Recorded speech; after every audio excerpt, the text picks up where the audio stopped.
In this video we're going to make a veloute. Now there is kind of two ways of making a veloute. You've got the traditional classic way, which involves making a roux, so melting butter, adding flour, and then as opposed to when you would turn it into a bechamel, when you add your milk and finish it with cream and that sort of thing, you would go in with a stock and then you would finish it with cream. Now in modern gastronomy and modern cooking, it's the kind of like the roux has been pushed aside. It's not so much used anymore, purely because by forming a reduction with the stock, you're intensifying the flavour and getting more flavour from the sauce. You also get a better consistency with the sauce, but it's kind of horses for courses. It's what each individual as a chef or cook or a restaurant owner that you would want to have. Sometimes making a veloute for with the roux, so melting it, adding your stock, finishing with cream or milk, using things like that for lasagnas, cheese sauces, is really nice because you have that added flavour to it. But it just depends, you know, it just depends on the finished product that you want. We're going to do the reduction method today. So we've got our pan, so we turn our pan on, a little bit of oil, and then in this bowl we've got some brunoise banana shallot, some brunoise carrot, some brunoise celery and some brunoise leek. And what we're going to do is we're going to sweat that off, okay? The reason it's cut brunoise as opposed to some other sauces, like for a jus for instance, you would cut it as a mirepoix or a macédoine cut. That's because you would pass it and you would get rid of it. Whereas for this, I quite like, and it's a personal preference, I quite like to see the little bits of carrot and the little bits of shallot. Now, if you didn't want it in your finished sauce, you can pass it, it's quite simple. You've just got to think about the finished product and how you want it to end up. So like I've said before, I'm going to spread this out across the base of the pan. I'm going to think about my surface area and how fast it's going to cook. Now, when we're talking about surface area, the finer you make something, the more surface area that's got. So you take a carrot, you cut it in half, it's got more surface area. If you then cut it to a mirepoix, more surface area. If you cut it to a brunoise, more surface area. So it means it's got more contact with everything else that's going on. So there's more contact points that's going on. That means it's going to cook faster, which means you have to watch it. Because it cooks faster, it cooks quicker, it means it has the potential of burning quicker, burning faster. So you have to use all your senses and you have to watch yourself around and look, okay? So I'm going to allow this to sweat.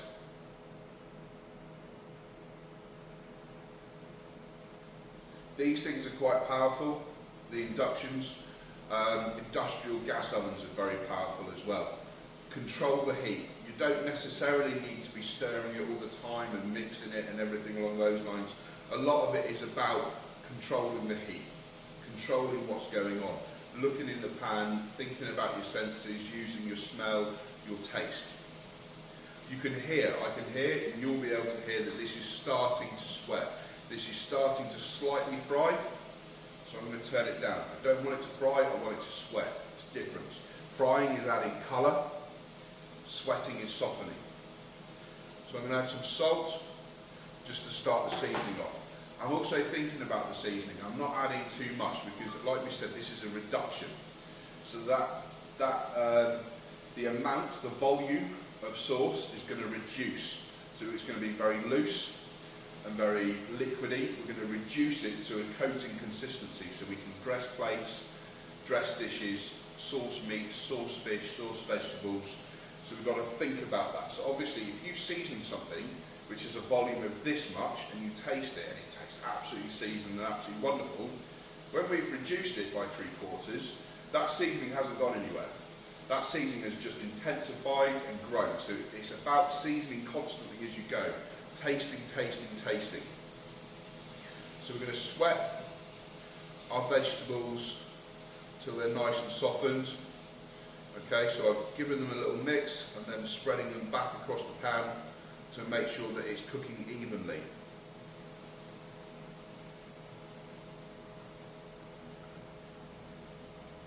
The moisture will start to be released from the carrots, the sugars will start to be released from the banana shallots. That will start to form caramelisation, that will start to form colour. Kind of when we're sweating, we want to avoid that. So like I've already said, it's about controlling the heat and controlling the temperature. Once you're happy that it's sweated enough, you're going to go in with your stock. Now today we're using a chicken stock that we've previously made.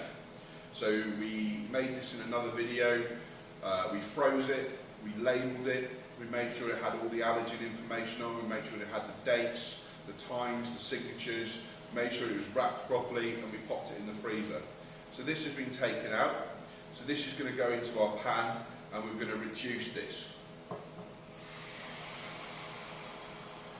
So this is quite a lot of stock, this looks like quite a lot. We're probably talking, where is it up to? 1.5 pints.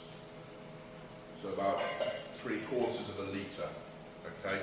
So this is quite a lot. So this will end up making about roughly half a pint of sauce, which is probably enough for about 6, 7, 8, 9, 10 dishes, depends on how much you put on the plate realistically. It's another good starting point for things like chowders. It's the same process, the same method. So by making a chowder, you can melt your butter, sweat your vegetables off, add your stock, finish it with your milk that you've infused with whatever you're putting into it, maybe a smoked haddock. And it's the same process, you can do it as a reduction as well. This also means that it's a gluten-free sauce. So the fact that more and more people are thinking about what they're eating, what they're putting into their bodies, and are being concerned about what's going on, means that it takes away one of those factors. So one of the things when you're writing your menus and you're designing your menus and you're thinking about your allergens and what can people eat and what can they not eat, by doing it in this modern way, it means it removes one of those stop gaps, which means the sauce is more accessible to more people. It also means it's one less thing that you have to make. So we're going to put this on to reduce, and we're going to come back to it in about 10 minutes time once it's nice and reduced, and we're going to finish it off with some cream, and we've got some other ingredients to finish it off beautifully as well. The final stage for our veloute sauce is we've got our reduction. So this is just purely our chicken stock reduction. Now you could serve this as it is, there'd be nothing wrong. You could dress the plate, you could pass it, serve it, finish it with a little bit of red currant jelly, a few knobs of butter, a little bit of pork reduction, absolutely beautiful. But for a veloute, we finish with cream. So we're going to take our cream and add our cream. So we've got some wonderful Druidian dairy double cream.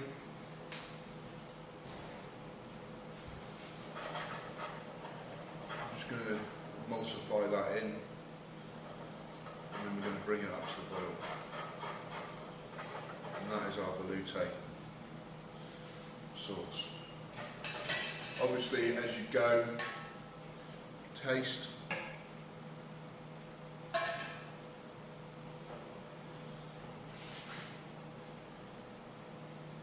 little bit of salt, a little bit of pepper,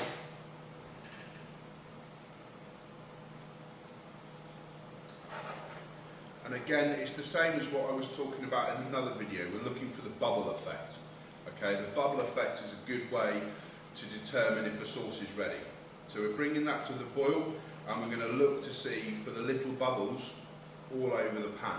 Once we hit that point, and we've got little ripples and little bubbles all over the pan, we know we're at pretty much the consistency of the sauce that we want to be at. So it's about watching, it's about using your senses. A veloute sauce, I would personally recommend that for a veloute sauce you store it in the reduction stage. So once you've hit that reduction, you store it, you pop it into your plastic container, you cool it down, you either cover it in cling film or with a lid, label it, put all the correct information on, all your allergens, your dates, who's made it and everything along those lines. Because if you come to try and reheat a sauce that's finished with cream, what's going to happen is if you've reduced that cream, that means the fat content has intensified, because by boiling off the milk content and the liquid content, your fat content has got greater. When you come to reheat and warm through, the likelihood is it's probably going to split out. So, in my opinion, it's better if you're going to store it, you reduce it, you store it at the reduction stage, and then when you come to serve it, you just do this. It's a very quick, simple process. Finish it with some cream, bring it up to the boil, check for the consistency. So we're going to do our test, so we can see that we've got a definition of a line between each side, and it's not bleeding through, it's not splitting through. So we know our sauce is ready. It's ready for the final taste, it's ready for the final test, and then it's good to go. You can do this for peppercorn sauces, you can do this for tarragon sauces, you can really go to town with this one. It's a very, very versatile sauce.